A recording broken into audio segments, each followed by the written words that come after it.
bom dia! Mais uma semana do Café com o Presidente. Hoje, último dia de julho e já nesta terça-feira teremos aí a volta dos trabalhos parlamentares, fim do recesso. E o meu bate-papo é com o vereador Luiz Rossini, presidente da Câmara de Campinas. Bom dia, Rossini. Bom dia, bom dia. É uma alegria estar mais uma vez no Café da Manhã com você e conversando com os nossos telespectadores aí. E agora já naquela preparação para a volta dos trabalhos, mas daqui a pouquinho a gente vai falar sobre isso. Porque antes, olha, você que acompanha aqui a TV Câmara Campinas sabe que em julho, apesar do recesso parlamentar, teve muito trabalho por aqui.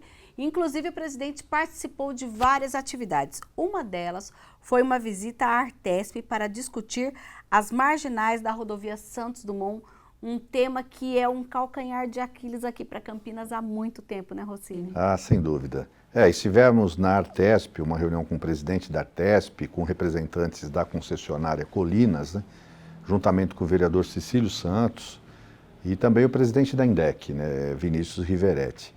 Essa é uma demanda antiga, já existe um projeto elaborado pela concessionária que precisa ser atualizado agora, mas já passou da hora de termos essas marginais da rodovia Santos Dumont para diminuir o grande fluxo de veículos, facilitar, né, dar agilidade, né, para os veículos e para a população daquela região quando chega em Campinas.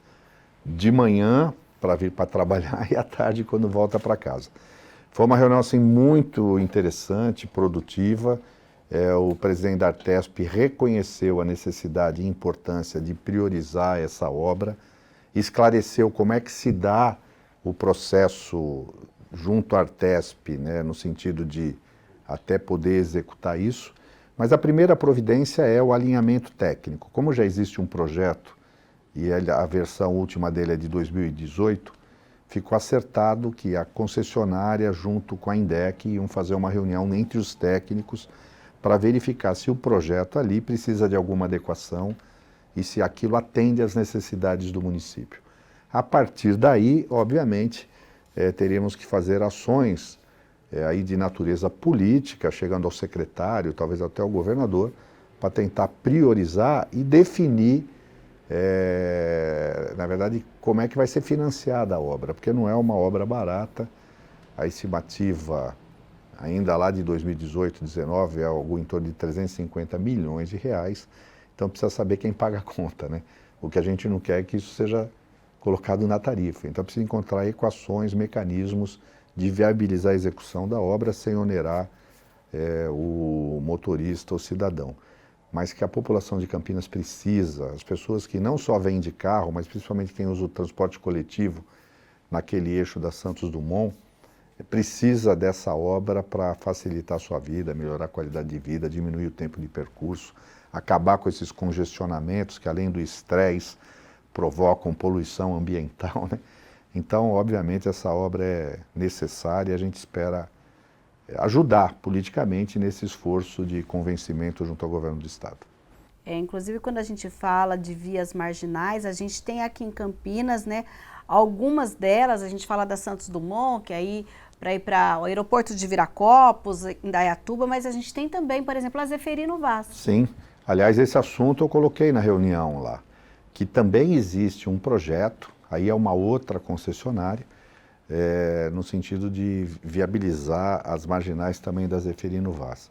Quem chega em Campinas, indo lá de Cosmópolis, Paulínia, aquela região, no período da manhã também já encontra aquela área congestionada. Os moradores ali do bairro Real Parque são muito prejudicados por isso, penalizados, porque às vezes demoram meia hora para sair do bairro.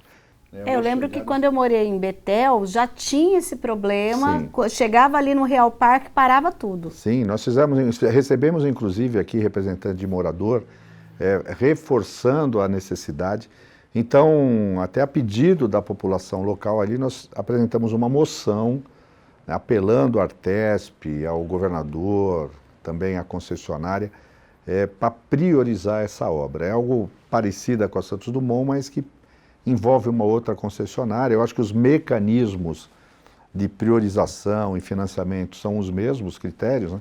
mas a gente vai tentar buscar isso. Lá parece que o processo está mais avançado, porque já existe o projeto, já existe inclusive o licenciamento, autorização pela CETESB, mas é algo que precisa ser também enfrentado. Existem outros também entroncamentos que precisam dessa atenção, mas se a gente conseguir priorizar essas duas, sim, nós temos também a questão ali da estrada da Bosch, né, que vai para Hortolândia, Montemor. É outro trecho que precisa de uma atenção, uma duplicação. Agora, esse problema de mobilidade, ele é permanente, né? Então, enquanto Câmara, a gente tem trazido para aqui as discussões, os debates e procurado politicamente atuar no sentido de envolver os atores, né, que são responsáveis para isso, para ver se a gente consegue que esses projetos aconteçam. Mas a Zeferino Vaz também agora é a nossa prioridade. Ah, tá certo. Então, é a Câmara, apesar de não ser diretamente ela quem atua, quem aprova as coisas relacionadas, mas afeta diretamente a vida da nossa cidade, né, Rocinha? Sem dúvida. E essa é a atuação política, né? Às vezes, os processos vão caminhando tecnicamente, precisa esse movimento político para fazer com que aquilo que tecnicamente já tenha a constatação da necessidade, mas que isso entre na prioridade política, e é uma decisão política, envolve sim essa pressão da Câmara e outros agentes políticos que podem contribuir com isso. Falando em atuação política, em até impressão, nós tivemos na semana passada aí o programa Questão de Ordem que discutiu aí a proposta da reforma tributária, e naquela ocasião tivemos aí a notícia do secretário municipal de Finanças falando do impacto que parece não ser tão positivo do ponto de vista dos cofres municipais. E na mesma semana o senhor recebeu inclusive o pessoal da OAB Campinas, a Comissão de Direito Tributário, discutindo esse tema. Queria que o senhor falasse um pouquinho sobre o que está sendo discutido do ponto de vista aí para esse impacto positivo ou não para os municípios. Sim, eu acho que a questão de ordem foi importante porque a gente pôde ouvir a opinião de um especialista que é gestor de finanças, que é economista, que há muito tempo está na área, estudioso do assunto, levantando a preocupação dos impactos que a reforma pode causar para os municípios, inclusive o de Campinas. Para ter uma ideia, numa primeira avaliação, só da redução da arrecadação do ICMS, Campinas deve perder cerca de 120 milhões de reais no ano. É difícil mensurar em relação aos outros impostos, com a fusão do ISS e o ICMS, mas há uma preocupação do secretário, sim, que isso possa diminuir a arrecadação, a receita, não só do município de Campinas, mas de outros municípios do porte de Campinas. E a Comissão, né, de Direito Tributário da OAB também esteve aqui na Câmara para discutir um projeto de lei que está tramitando na Casa, do Executivo, mas esse assunto veio à tona também e eles acharam importante e gostariam de contribuir também com essa discussão, porque eles possuem uma gama de advogados tributaristas, né, que também estão acompanhando, estudando essa reforma tributária que está no Congresso Nacional, mas esse é o papel da Câmara. Eu acho que ao chamar essa discussão, esse debate, a gente pode, identificando problemas, agir politicamente através de moções, acessando os deputados da região, do nosso estado, para ver se faz alguma alteração antes do projeto ser aprovado em definitivo lá pelo Congresso Nacional. Todos reconhecem a necessidade da reforma tributária, a necessidade de simplificação dos impostos. Nosso emaranhado tributário fiscal é uma loucura que envolve ou obrigam as empresas a terem estruturas para acompanhar, controlar, contabilizar tudo isso. É caro para o Estado, que é tanto imposto, que a estrutura de controle, cobrança, fiscalização, às vezes exige do Estado, às vezes gasta mais com alguns impostos do que aquilo que a receita do próprio imposto. Mas tem uma coisa que a gente tenta perseguir e espera que a reforma ajude, né? O critério tributário hoje, ele penaliza principalmente o mais pobre. Sim. É um exemplo que todo mundo cita, mas quando alguém compra 1 quilo de arroz, seja aquele que ganha salário mínimo ou que ganha 20, 30 mil reais, paga a mesma carga tributária. E não é justo, né, para aquele que tem uma renda menor, de repente, pagar um imposto dessa natureza. E uma das propostas que contém essa reforma é a isenção, vamos dizer assim, da cesta básica, né? A ideia é fazer com que o produto da cesta básica de alimentos e medicamentos, obviamente, possa chegar no cidadão num custo menor. Esperamos que isso aconteça. Tá certo, então a gente vai acompanhar de perto essa discussão, com certeza. E na última semana também, inclusive você que é de Campinas, neste domingo a gente teve inclusive aí um show de rock para fechar a Semana da Cultura de Paz. Uma lei que é aqui da Câmara Municipal, que essa semana começou com o hasteamento da bandeira da paz aqui no Legislativo Campineiro. Tivemos um ciclo de palestra falando sobre essa cultura de paz nos mais diversos segmentos. Fala um pouquinho de como foi movimentar toda essa ideia e essa questão de trazer essa cultura de paz. Não, é legal porque essa lei é de 98, né? E à época eu já era vereador e fui procurado pela ILSE, de uma entidade que chama Sincronários da Paz. E ela me apresentou o que é esse movimento aí da bandeira da cultura de paz.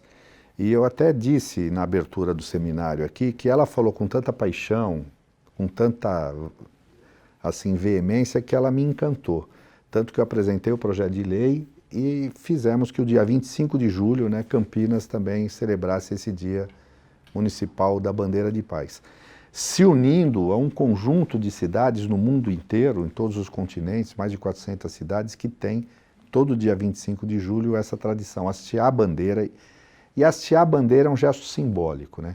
E a ideia de fazer isso na Câmara é para reafirmar o compromisso da Câmara Municipal de Campinas em contribuir através da política, que é um instrumento poderoso para a construção da cultura de paz. A política é a arte do diálogo, da negociação. Então a gente pode, através da política, superar conflitos sem a necessidade de usar de violência. Então é isso que a gente quer, mostrar que Campinas tem esse compromisso sim em fazer da nossa cidade uma cidade pacífica, mas ajudar as pessoas no dia a dia a terem atitudes, né, que fomentem a paz, a generosidade, a solidariedade, o respeito ao próximo, sem discriminação, né? Eu acho que é isso que a gente espera, né? Essa cultura de paz envolve todos esses aspectos do dia a dia da nossa cidade. Rossini, falando em solidariedade, nós também tivemos aí a última remessa da participação da Câmara de Campinas na campanha do agasalho, num total de 205 quilos que foram arrecadados, né, pelos servidores, por quem passa aqui em frente à Câmara. Fala um pouquinho dessa missão. Primeiro a campanha do agasalho, ela acontece todos os anos e a Câmara tem apoiado, participado, ajudado a divulgar e sendo também um local de coleta das doações. Já na primeira semana, a gente ficou surpreso com a quantidade de doações de roupas, agasalhos que a população trouxe, além dos servidores da casa, mas a população aqui próxima, mostrando que nós temos assim em Campinas uma população que é bastante solidária, que ela responde ao chamado quando é para ajudar as pessoas que precisam. Felizmente, eu tenho certeza que na primeira doação, que foi até anterior àquele pico maior, né, do inverno, ajudou a aliviar o frio de muitas famílias que vivem em situação de vulnerabilidade e também moradores em situação de rua. É bom que a Câmara participe disso, que mostra o seu compromisso também em atender, né, essas pessoas nos momentos mais difíceis. E aí eu queria já aproveitar e agradecer, né, aos servidores da casa e à população que fez esse gesto generoso e que ajudou, sim, a aquecer um pouco, nesse inverno, famílias que precisavam. Rossini, quarta-feira temos aí, dia 1º, a volta das reuniões parlamentares, a primeira reunião ordinária. Fala um pouquinho dessa perspectiva da volta do recesso. Conversando com os vereadores, eu vejo que eles estão assim, ansiosos para a retomada, né? Muitos assuntos, muitos temas. Eu acho que nós vamos ter um segundo semestre ainda mais produtivo que o primeiro. Eu já chamei uma reunião do Colégio de Líderes, né, para quarta-feira, antes da sessão, tem alguns assuntos que a gente quer discutir com as lideranças, né, para combinar um pouco a rotina, os trabalhos e algumas necessidades, até prioridades que a gente precisa colocar nessa segunda metade do ano legislativo. Mas eu não tenho dúvidas, pelo que eu tenho percebido, primeiro que os vereadores não saíram de férias, né? Se você vê o volume de indicações, requerimentos, reuniões que aconteceram, então o recesso não significa férias para o vereador. A Câmara continuou funcionando, os gabinetes continuaram funcionando, os vereadores continuaram cumprindo o seu papel, indo nos bairros, recebendo demandas, promovendo debates, né? E agora isso vai ser traduzido em manifestações que acontecem nas reuniões ordinárias. Eu acho que nós vamos ter um segundo semestre bastante intenso. Olha, então você que acompanha aqui o Café com o Presidente, a programação da TV Câmara Campinas, a gente vai ter muito o que falar na próxima semana, né, Roseli? Muito assunto, com certeza.